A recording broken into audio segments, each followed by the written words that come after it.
Le 20 janvier, l'armée turque a lancé une opération transfrontalière en Syrie visant à chasser des régions proches de la frontière turque le groupe kurde syrien YPG, aussi connu sous le nom d'Unité de protection du peuple.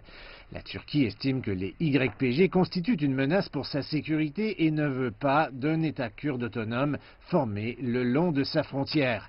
Ankara affirme que c'est une organisation terroriste en raison de son affiliation avec le PKK, le Parti des travailleurs du Kurdistan.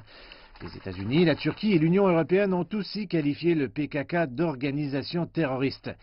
La milice kurde rejette ces accusations. Mais pour Ankara, la bataille continuera. Le président Erdogan a déclaré à plusieurs reprises que la Turquie prolongera l'opération militaire et se rendra dans la région de Manbij. C'est là que l'opération devient plus délicate.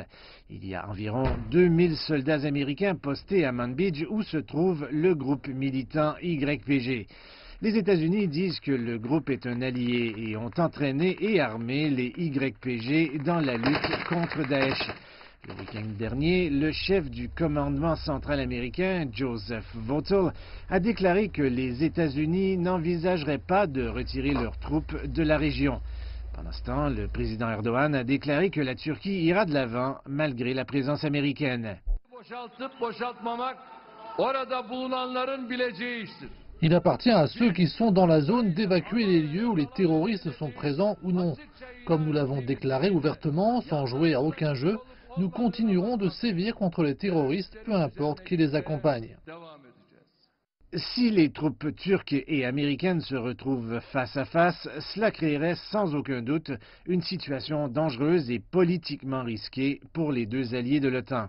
Je crois que si une telle situation se produisait, l'OTAN interférerait et essaierait de trouver une solution. Et en trouvant une solution, les États-Unis seraient obligés de prendre du recul. Mais il pourrait y avoir d'autres solutions possibles. Peut-être que les YPG peuvent être convaincus de se retirer de cette zone ou que les États-Unis peuvent accepter de faire entrer leurs militaires dans une certaine partie de la région. Ce sont toutes des possibilités envisageables. Depuis 2017, les relations américano-turques se sont détériorées après que les États-Unis ont refusé d'extrader le musulman Fethullah Gülen, qui, selon Ankara, est derrière le coup d'État manqué de 2016. La Turquie a également arrêté 2 employés du consulat américain pour des accusations de terrorisme et pour avoir participé à l'armement des militants YPG. Un éventuel affrontement à Manbij rendrait certainement plus difficile le rétablissement des liens entre les deux alliés de l'OTAN.